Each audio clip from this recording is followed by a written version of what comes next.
There's some water in front of you. If you need to use it, you can. It is at your disposal to use it. Karibu sana. Bwana Mollu, jambo. Ya karibu. Mimi naitwa Bwana Andrew Tanui, mwanachama wa chopo la uteuzi, na karibu. Good morning, sir. My name is Caroline Kituko, a member of the panel. Good morning, Bwana Abduba. My name is Adam Solo, a member of the selection panel. Good morning. My name is Nicodemus Bore, a member of the panel. Asante. Assalamu alaikum. Alaikum salam. My name is Fatuma Ali Saman, a member of the panel. Shukran.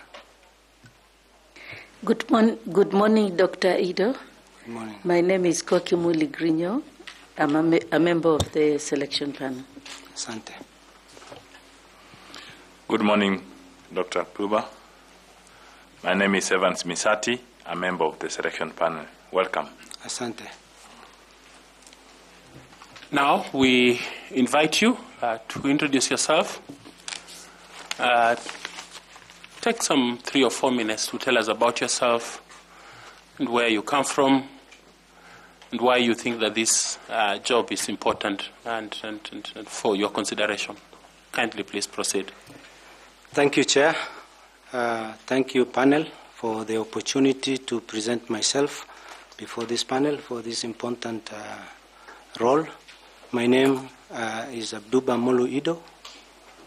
I come from Isiolo County, and my background, professional background, is in governance and leadership, and in management and institutional development.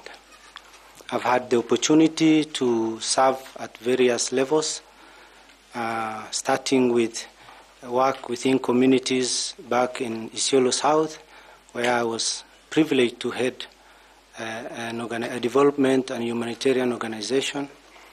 And through this organization, I was at a very young age, got an opportunity to lead a diverse team to be able to implement community development projects. And through that, I got an opportunity to also be elected as the chair of the Constitutional Review, County Constitutional Review Committee in Isiolo South, where I led a team that was instrumental in collecting public opinion that informed the new constitution.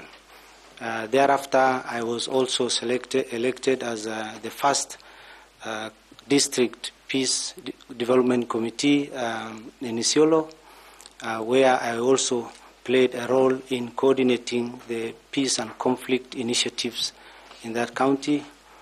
And I was also the chairman, the first chairman for the National Drought Management Committee in Isiolo, where we were also, as you know, that part of the country has a lot of issues with drought, and I was also instrumental in that. And this has helped me in a very young age, late 20s and early 30s, to have that leadership exposure at that level. Thereafter, I had an opportunity to work in Somalia for also development and humanitarian activities for international organizations. And I also interacted with the Somali peace process at that time and actively participated in the efforts to find peace in Somalia. And at the turn of opportunity, I also moved to South Sudan when the CPA, or the Comprehensive Peace Agreement, was signed in Sudan, in South Sudan.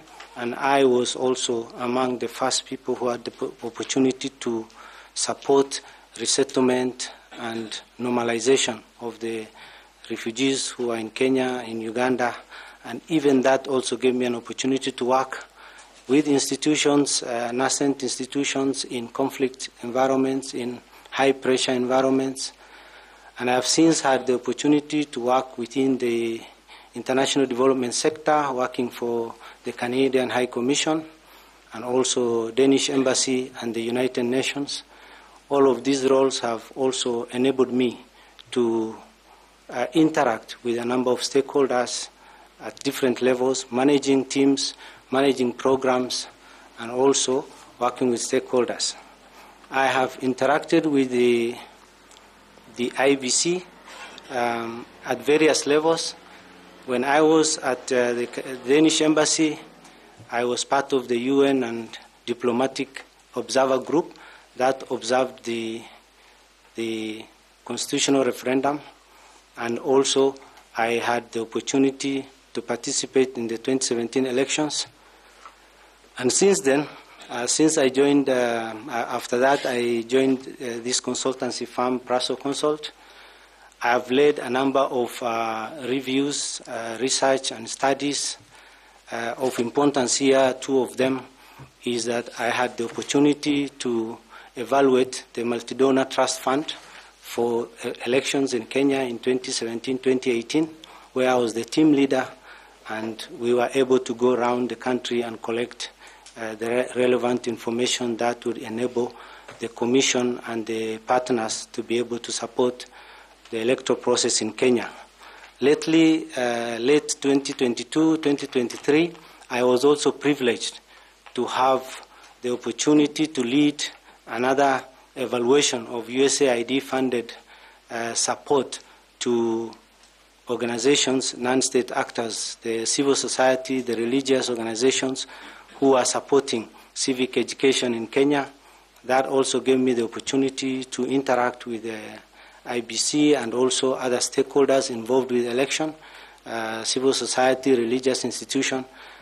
We came out with a report that recommended a number of areas where civic engagement can be improved, where electoral processes can be improved. So I could say that I bring to the table diverse skills, leadership skills, strategy and policy development skills, stakeholder engagement skills. In all of these assignments, I've been privileged to work across sectors, be it public, private, and also mostly non-governmental.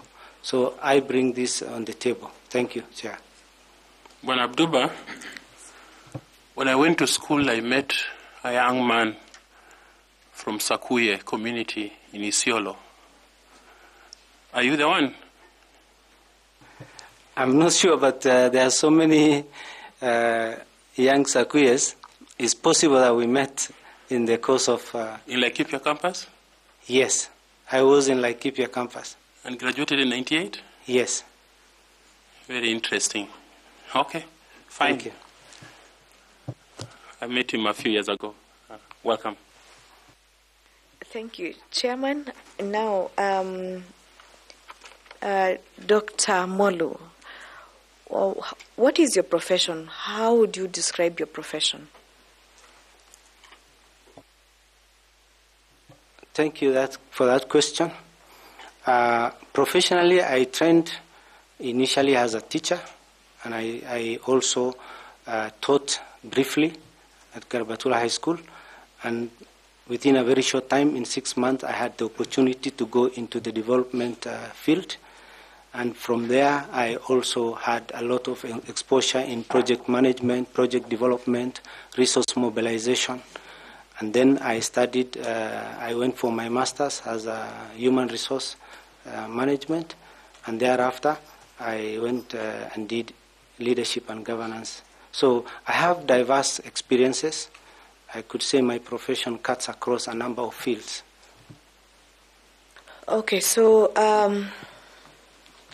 looking at your experience and exposure in leadership, in governance, in project management, and as a teacher, what do you bring to the table in the IEBC Commission, noting that the IEBC Act prescribes different skills and disciplines for the different membership of the Commission?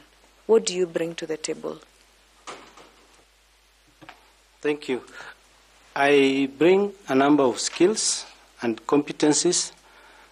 First and foremost, one of the roles of IEBC is to register voters and to educate the public on the electoral process. As a teacher and a trainer, and later on I have also been able to facilitate a number of high-level workshops and skills training. I bring that skill of a teacher, I bring the skill of a trainer who will be able to interpret what the framers of our Constitution have put as a responsibility for the IEBC in terms of voter education. I also bring strategic planning skills. I have facilitated and developed a number of strategic plans in the different areas I have participated in. I am very well versed in the strategy development processes, and I will be able to contribute, not of course alone, together with others, to be able to come up with strategies that can enable IEBC deliver its mandate. I also bring an important skill around stakeholder engagement. Since 2020 up to lately, January this year, I have been involved in coordinating a USAID program that brings together various stakeholders at 9 county levels in the north, where we have been trying to promote joint work planning, joint implementation, joint evaluations. And that exercise culminated in the development of the first joint work planning implementation manual, which I was the lead in developing.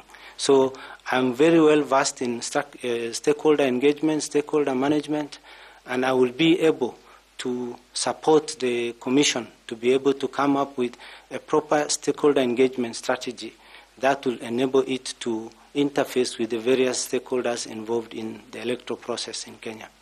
Thank you. Thank you, Chair. Thank you. I would like to now ask Carol Kituku to also ask you some questions. Thank you, Chairman. Good morning once more. Good morning. Article 250 of the Constitution establishes the IEBC as one of the independent commissions that are recognized in the Constitution. As an independent commission in the Constitution, it ought to operate independently and accountably to the people of Kenya. So what in your view are those principles in the Constitution that makes IEBC able to discharge its mandate independently and without any interferences? Thank you very much. So IEBC has constituted or has formed through our Constitution is independent because it does not report to any other institution. In its line of operation, it reports to Parliament, and it discharges its mandate without reference to other arms of government, but in collaboration in terms of operational and also guidance working together. So independence is assured through ensuring that it can set its own rules, policies, procedures. The Commission has been empowered in its discharge of its mandate to be able to come up with rules and regulations to be able to discharge its duties, and it has been given the authority to be able to conduct and declare results in elections in Kenya. So that gives it, the Constitution itself gives it the independence. Independence also means that it can plan its own activities and be able to execute those activities. Are the commissioners who work for the IEBC independent? By law, they are independent. What guarantees this independence? There is a tenure of office. There is the mandate that is given by the Constitution, which cannot be taken over by any other body, which they have to discharge. So the law has given them certain mandates and the authority and the power to discharge those mandates. Thank you. As an independent commission, is it accountable in any way? And please explain to the panel how it is accountable. Yes, one of the tenets of all independent institutions or all public institutions is accountability. IBC is not exception. It is accountable for the decisions it makes. It is accountable for the resources it receives and for the actions it takes. So it is accountable, for example, to Parliament for the regulations it does. It has to be approved by Parliament. It is accountable for the monies it receives from the National Exchequer, because then they have to be audited, and if there are problems with that, then the individuals responsible will be held accountable. So they are responsible, but they are accountable to institutions that have been given different responsibilities. Thank you, Mr. Chairman, and I wish you the best. Thank you. Thank you. Allow me to ask Madam Koki Muli to also ask you some questions. Thank you. Thank you, Chair. Good morning again, Dr. Ido.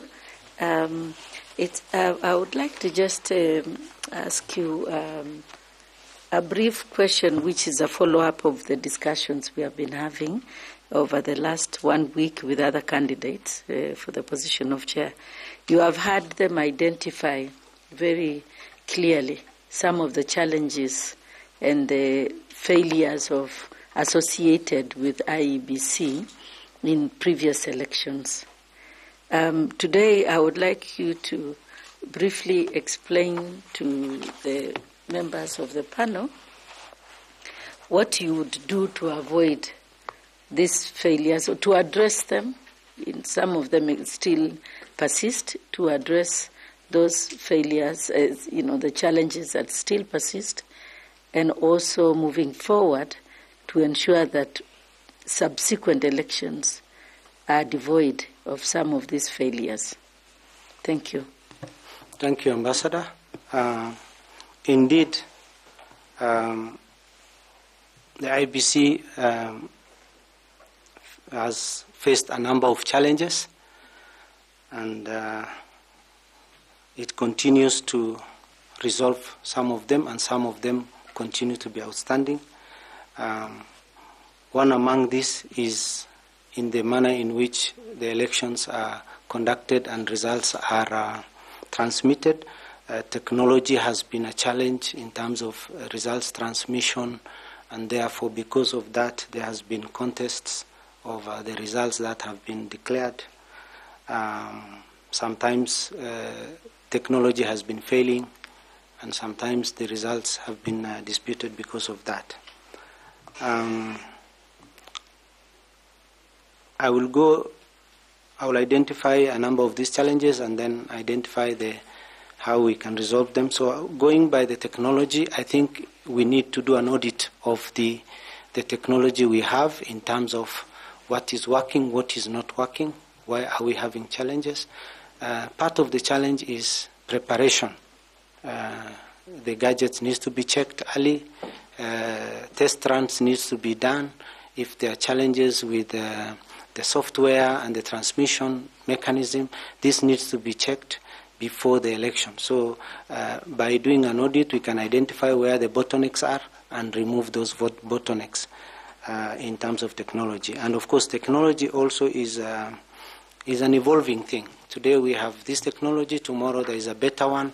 We need to continuously upgrade and improve our technology so that it meets the standards of today. That's one challenge they have been having. We've also had a challenge of trust deficit, which has led to apathy. People are not coming out to exercise their right to vote and to choose their leaders.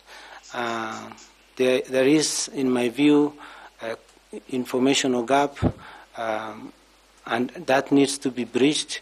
Stakeholders need to be brought on board, and IBC needs to be a little bit open in how it does its things and explain itself, not only the techniques of doing the election, but also the process of it, why they are taking certain decisions, so that all stakeholders feel that as a referee they are the right people to do this. So there is need for more engagement, more targeted engagement with different stakeholders to explain themselves, to allay fears, to be open in terms of how they do things, so that then this apathy, this lack of trust is removed.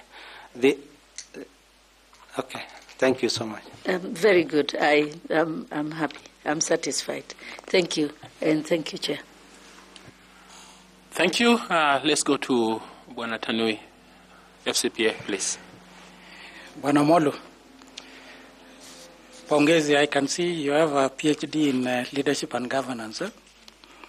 So I'll ask you a question on governance, specifically to the IEBC, and I'm following up from where my colleague Caro left with regard to independence of IEBC.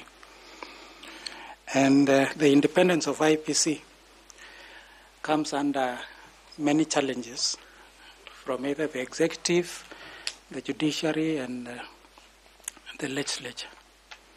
So how can the executive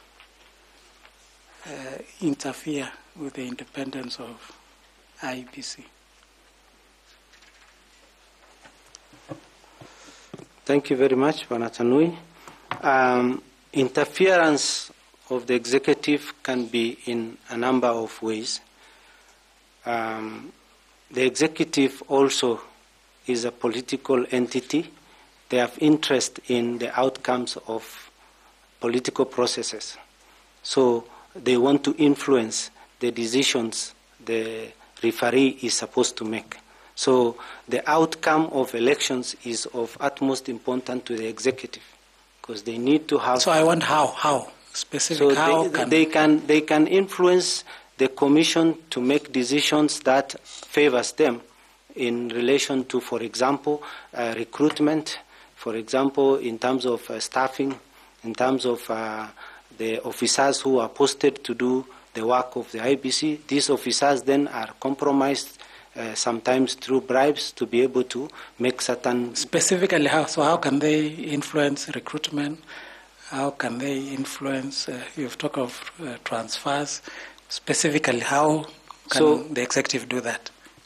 So for example, an officer in the executive can speak to a number of the officers who are responsible for the recruitment, or the commissioners or the secretariat, and request. Sometimes it's basically influencing by enticement, by bribery, by also sometimes threats of actions. So through these processes, officers and commissioners can be compromised to make certain decisions that favors the executive.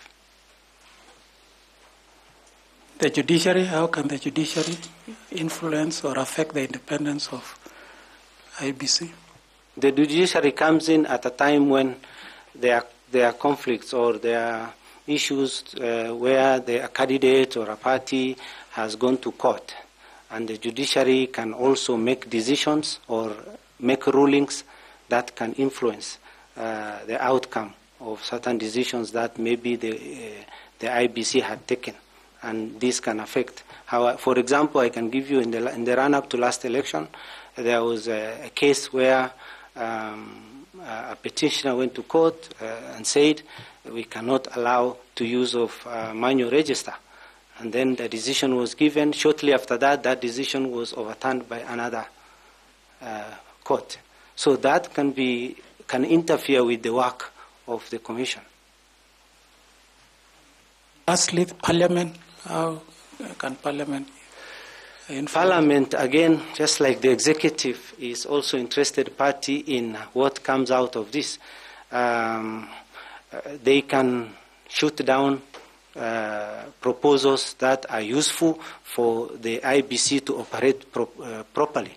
For example, you are aware that the campaign financing process in this country could not go through Parliament. There are reasons for it, whether somebody agrees or not. They have the power to water down the provisions that maybe the Commission brings to Parliament. The Parliament has the authority to change that, to decide to amend it, and therefore they can influence the work and the decisions of, and they can also determine the resources that comes to the Commission. So they can enhance the work of the Commission by availing them the resource they ask, or they can cut it back. So through this, they are able to influence the work of the Commission. Thank you, and I wish you all the best. Thank you. Thank you, Chair. Okay, thank you, FCPA Tanui. And I ask Mr. Evans Misati to also ask you some questions. Evans. Thanks so much, Chairman. Dr. Abduba. Now, I want to just make a quick follow-up to what Tanui has just asked you. And you are almost affirming that there may exist that interference from the executive and maybe politicians. So in such a scenario, you are saying that interference can be in the form of when you are recruiting staff, people can send you the names. So what practically will you do in a scenario that you are a professional person? What actions will you take to ensure that that influence does not affect the work of the Commission? Thank you, James. A number of actions can be taken to forestall interference. I think number one, getting the right people in the right places, people with integrity, people who can withstand that pressure to be influenced is critical. Getting the right mix of commissioners and key officers at the Commission will enable. And number two is that these officers should work within the law. The law is quite clear in terms of recruitment, in terms of ensuring that we follow equity and justice, in terms of giving everyone opportunity to be able to serve in different capacities. And therefore, by adhering to those rules, regulations, and the laws of recruitment, of procurement, we will be able to withstand the pressure. The pressure will be there, but by sticking to what the law says, by sometimes saying, I don't think this is possible because the law does not allow. So having the right mix of people in that would be very helpful, and sticking to the laws and regulations that govern the functions that the Commission does. I hope you are aware that when such interference happens, and in the past we have had this problem, when politicians, I'm speaking, I am the chair of the political parties, and when politicians are giving you the names, they have an intention when they are sending you those names, and this has happened before in Kenya, where when people put stuff, they have the intention of putting these people there. So as a commission, what modalities will you put to ensure that if this person has been put there by another politician, will you talk about deployment in such a way that if this person has been brought by these people, they are deployed in different areas where they cannot influence from those people who bring them? Because these are practical things. That is very true. So first and foremost, we must have that understanding within the Commission how we are going to operate, that the rules should be, there must be that collegiality in terms of how we discharge our mandate. We cannot allow ourselves to be running partisan interests. The Commission should, as much as possible, try to have a singular approach to how to handle a collective approach. Of course, in the Commission, people will have different opinions, different views, but at the end of the day, how do you work together to have a common approach? That helps a bit to withstand the pressure. Now, if that is upheld, then the chances of this infiltration of interested, vested individuals will reduce. I wouldn't feel comfortable sending someone to another place when I know this person is not the right person, because even that place will be affected. I'm not a proponent of transferring problems from here to here. If we agree the person is doing the right thing, we put them there. If we agree this person is not fit for that role, we don't give them that responsibility. Thanks so much. You have answered my question, and I wish you well. Thank you. have you struggled with, do you have a personal example where you have had a struggle to make decisions because people of influence are putting pressure on you? And would you like to highlight that in 2 minutes, if possible, if at all? Yeah, a number of instances. When you are in charge of programs, you are in charge of resources, you are in charge of decisions, you encounter these kind of situations. So I can mention quite a number of places. There was a time at one of the embassies I was in charge of a fund for civil society across Somalia. And this funding is supposed to help a number of thematic areas. So you have local leaders, mayors, MPs who would come and front a certain local organization, a CBO or an NGO, because it is from their clan or their relative or their friends. So they will come and propose this. And definitely they have political power. And so I have had these situations where somebody will come and say, I know so-and-so, please consider them. Politely, I will tell them there is a procedure for application. I'm only a coordinator among the decision making because we have organs, so I can't assure you that that thing will pass through.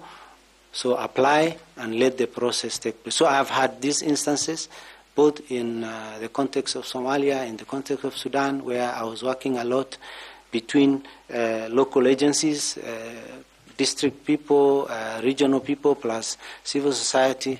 So these kind of situations happen when you have decisions that influences resources and positions. So I've had the opportunity to be in the middle of these kind of situations.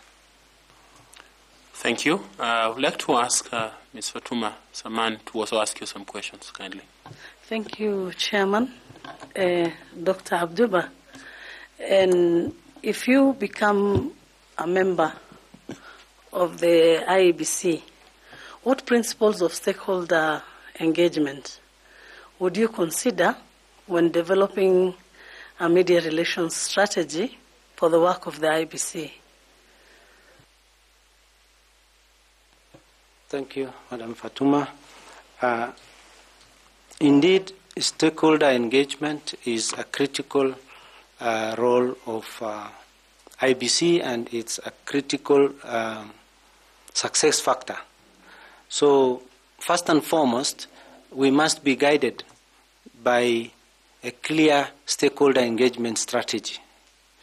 And we develop that strategy by looking at scanning, analyzing the stakeholders, what are their needs, what are their interests, what do they bring, what do they want from us. So we do this analysis, working with the Secretariat, we come up with a strategy that governs stakeholder engagement. IBC deals with both state and non-state actor stakeholders and the public, and all of them have different responsibilities and interests. The media is a critical component of the stakeholders in the non-state actor, and therefore the media needs information, the media needs to inform the public, and therefore we must have a clear media strategy. How often do we engage with the media? Who engages with the media? What kind of information do we give periodically? How do we open ourselves up to the media? Because we are a public institution. Our things must be above board. So we give an open door policy to media in terms of how do we make sure that the media accesses the information it requires and the information the public needs, so that we reduce this deficit, this trust deficit that exists largely because people have different opinion about the institution. So the media strategy will guide us. What kind of information do we give? How often do we give? Who gives it? Who is responsible? And how do we engage with the media continuously? Not just periodically, but continuously throughout our work. So I will be guided by an overall IBC stakeholder engagement. Then that stakeholder will be broken down to the different stakeholders, the state stakeholders, non-state actors, the civil society, the observer groups. All of them need information for different purposes. How do we engage with them? So I will put in place such a strategy that is clear and is going to be followed. We will ensure that we follow the Commission puts in place a process where the strategy will be translated into results, actions which can be followed up. Thank you. So which principle will you apply? First, transparency is a principle we will apply. Accountability, because we are supposed to be accountable. And also we will be upholding the principle of that we are an institutions created for a common good. So we uphold that as a principle that we exist to discharge a mandate for Kenyans for the good of Kenya. One more follow-up question, just to clarify. Do you have any relationship with any of the shortlisted candidates? Yes. Who's that? There is a Dr. Rukia who is listed as one of the applicants for the commission. What is your relationship? She's my spouse. Thank you.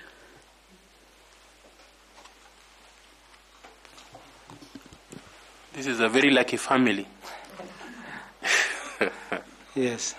It's interesting that did not come up. Next time we should ask for people's marriage certificates. But on a light note, congratulations then to you and to Rukia. Let me ask Bwana Bore to come and ask you some questions. Thank you. Daktari, considering that leadership positions require personal integrity, competence and suitability, and from your CV we've seen you've worked in so many other areas, both in Kenya and outside Kenya. How have you demonstrated these qualities in your previous roles? Thank you for that question. I've always tried my best to uphold the principle of the rule of law, which guides what I do.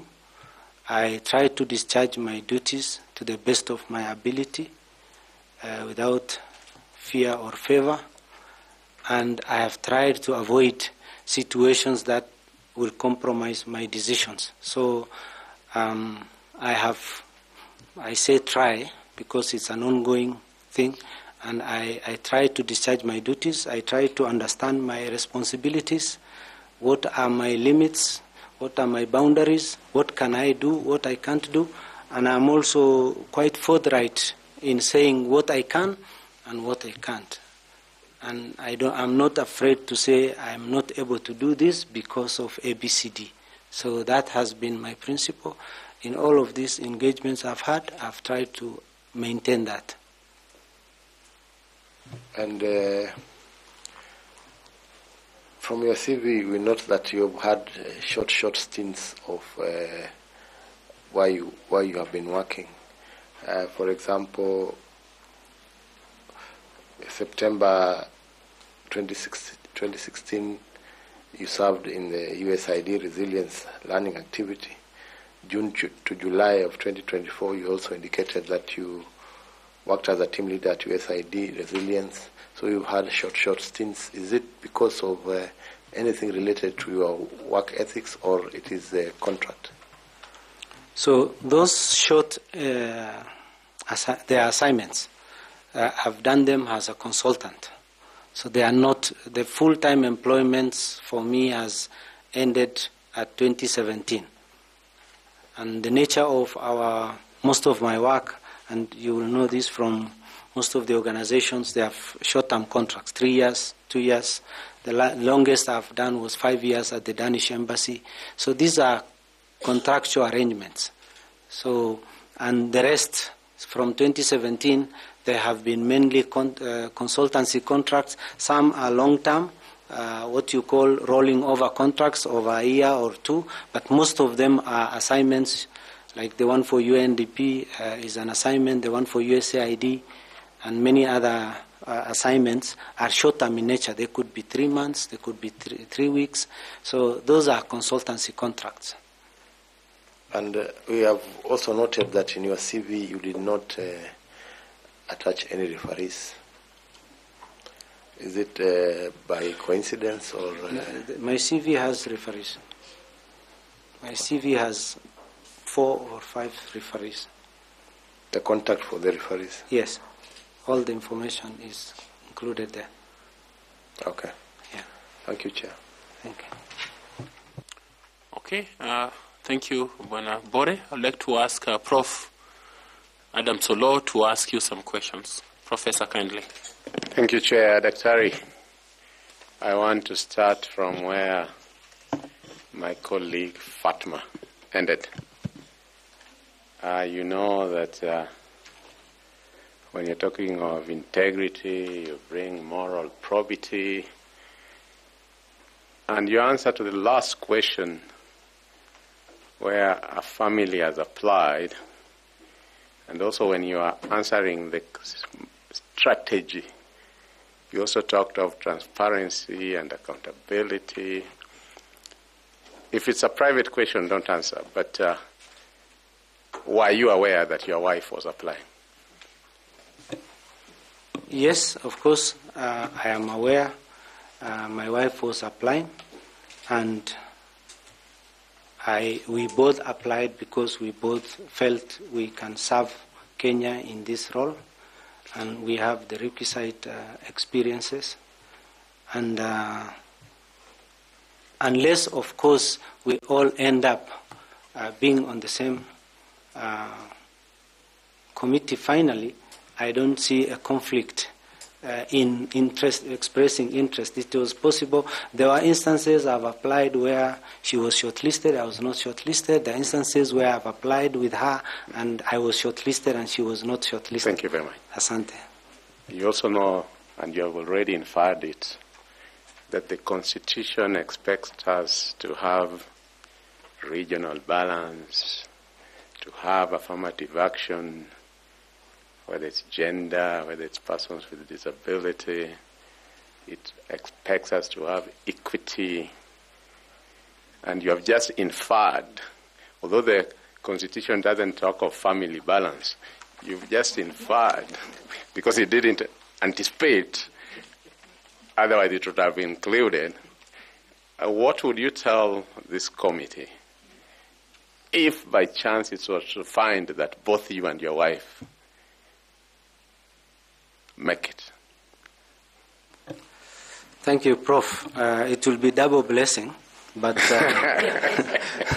but I know that the committee is seized with the responsibility to have the face of Kenya, to have all different types, and I don't expect that both of us, even if she wasn't my spouse, that both of us would be considered from one county, one constituency. We come from the same village. And one family. And one family. So I don't expect, if she was not related to me, I wouldn't expect that you would still select her and select me at the same time, considering this has to have the face of Kenya. Thank you very much. Thank you. The IEBC is a public sector institution. And you answered answer Tanui that you are a governance specialist. That's what you got your PhD in, leadership and governance. What is your understanding of good governance in a public institution? And drawing from your experience, how would you contribute to good governance in the IEBC? Thank you, Prof. So, my understanding of good governance is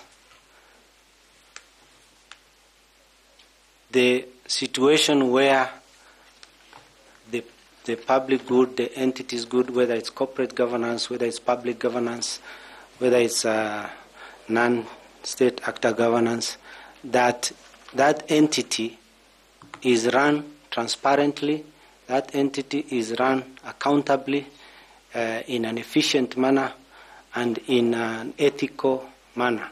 So those constitute what I consider as elements or principles of governance or good governance, so that it is first and foremost it is done in the interest of the public good or the good of whether it's a corporate entity. It is run efficiently. It is run properly. Thank you. And lastly, you did infer that one of your expertise is in institution building.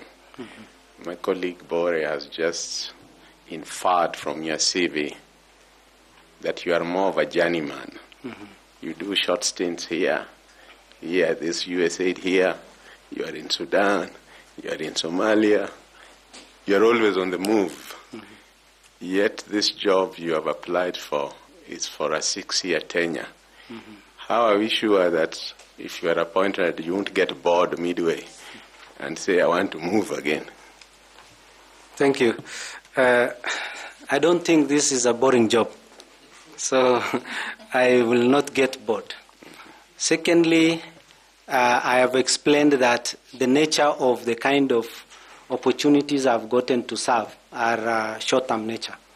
I served for 4 years in one organization, 3 years in another, 5 years in another, very close to the term of this institution.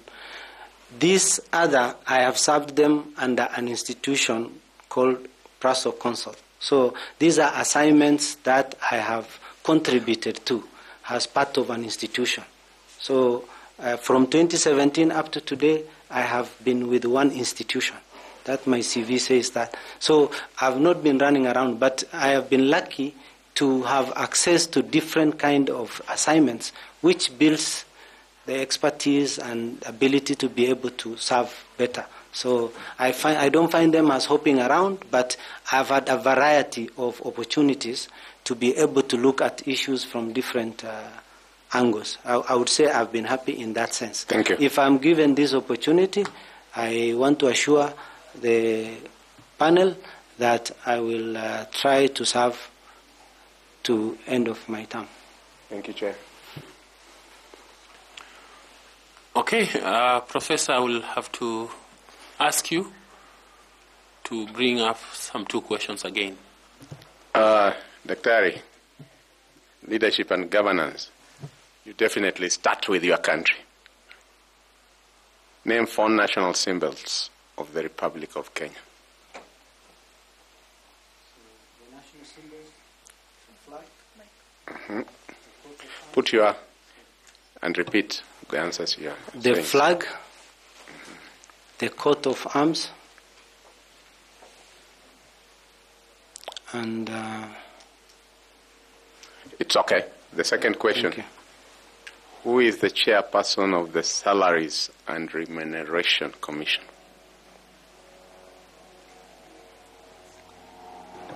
It's a lady, but I wouldn't be able to recall the name. Thank you very much, Dr. Abduba Mollu. It's been a great pleasure talking to you and getting to know you and to hear. For me, a very gratifying feeling. I didn't know that there exists this gentleman that I had seen many years ago. So thank you for coming and for answering our questions in the manner that you have answered. Allow me to give you an opportunity to ask us any question, if at all you have any, so that we are able to respond to any of those questions, please, or comment. Thank you, Chair. Thank you, the panel.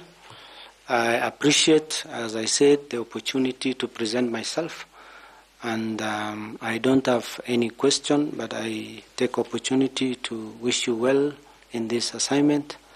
And hopefully out of this we'll get the men and women who will be able to run this very important institution into posterity. Thank you very much. And I hope that if it is your wife and not you, that there will still be peace in your family. That you can be assured of. Thank you. She drove me here, so. Oh, she drove you here? Yeah, we are in this together.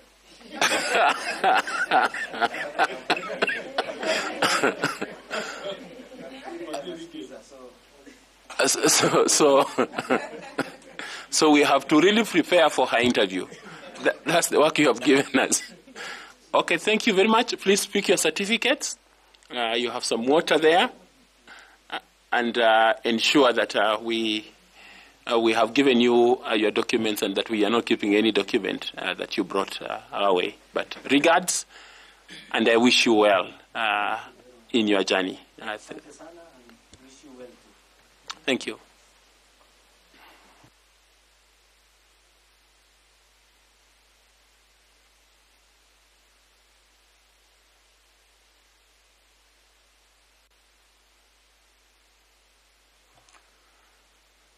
Thank you. We want to ask the media to again give us some few minutes so that we are able to engage internally, briefly, kindly. Yeah. So we